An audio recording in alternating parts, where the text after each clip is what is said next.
The frost hadn't melted yet when the old man's cardboard sign fell from his shaking hands, and the billionaire's polished shoe came down on it without so much as a glance. That single moment, captured by a stranger's phone, would soon change everything for both of them. If you believe in kindness, in second chances, and in stories that remind us who we really are, hit that like button, drop a comment below, share this with someone who needs it, and subscribe to Kindness Corner. Now, let's begin. The morning air outside the Hartwell Financial Tower was sharp enough to cut, but Frank Doyle had long since stopped feeling the cold the way other people did. At 71, with a spine curved from years of sleeping on concrete and a beard the color of ash, he had become invisible to the thousands of people who hurried past him every day. He sat in the same spot outside the building's revolving doors, a faded green army jacket pulled tight around his shoulders, a small cardboard sign resting against his knees. It read simply, "Veteran. Anything helps. God bless." Frank had once commanded respect. Decades earlier, he had served 2 tours overseas, earned a Purple Heart for wounds he rarely spoke about, and returned home to a country that seemed to forget him almost as quickly as it had sent him away. A failed marriage, a factory job that vanished overseas, a diagnosis of PTSD that no one around him understood, piece by piece, the life he had built crumbled until the streets became the only home he had left. He never begged for pity. He simply asked for change, and more often than not, people looked through him as though he were made of glass. That particular morning, Damian Cross stepped out of his chauffeured car dressed in a charcoal suit that cost more than Frank would see in 5 years.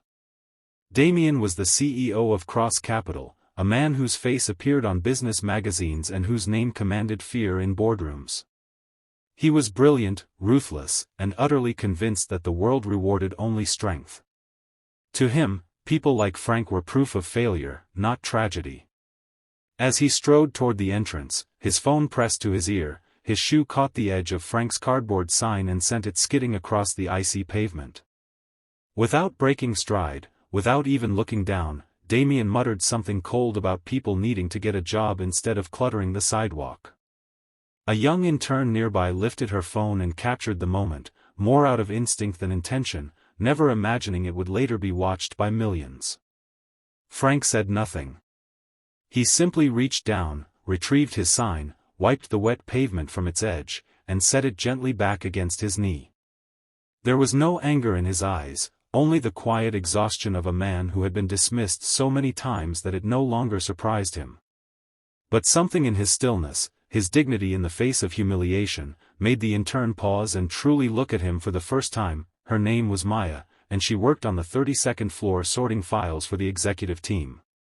Unlike her boss, she saw Frank every single day, and every single day she offered him a small nod or a cup of coffee from the shop downstairs. That afternoon, unable to shake what she had witnessed, she uploaded the video with a simple caption asking people to remember the humanity in the men and women who serve. By evening, it had been viewed hundreds of thousands of times. By the next morning, it had reached Damian Cross himself, tagged in comment after comment condemning the very image of himself he had spent years trying to project. Damian was not a man accustomed to public shame. He watched the video 3 times in his office, the city lights glittering behind him, and felt something unfamiliar stir beneath his practiced composure. It wasn't merely the damage to his reputation that unsettled him, it was the memory the video stirred, one he had buried deep. His own father had served in the military and had come home broken in ways the family never spoke about, dying alone in a veterans' hospital while Damian was too consumed by his career to visit more than twice that final year. Watching Frank's calm, weathered face on the screen, Damian saw his father's face superimposed over it, and for the first time in years, his composure cracked. He did not sleep that night. Instead, he found himself standing outside the very same revolving doors before sunrise, dressed down in a plain coat, waiting for a man he had barely looked at the day before. When Frank arrived, shuffling slowly with a blanket draped over his shoulders, Damian felt his throat tighten. He walked forward, knelt down to Frank's level despite the cold pavement soaking through his trousers, and quietly asked for forgiveness. He explained who he was, admitted what he had done, and told Frank about his father, about the years of regret that had never found an outlet until now. Frank studied him for a long moment, the way only a. In the weeks that followed, Damien did not simply write a check and walk away, as so many in his position might have done. He personally arranged for Frank to receive proper medical care, secured him a small apartment near the park he used to sit in, and connected him with a veteran support organization that Damien began funding generously. But more than the material help, Damien visited Frank every week, listening to stories about his service, learning about the friends he had lost, slowly understanding the weight that Frank had carried alone for decades. Their unlikely friendship became the subject of gentle news coverage, not because Damien sought redemption in the public eye, but because those around them could not help noticing how genuinely he had changed. Months later, at a Veterans Day ceremony held outside the very same building where their story began, Damien stood among a crowd of executives and employees as Frank, dressed in a pressed uniform jacket with his purple heart pinned proudly to his chest, was honored for his service.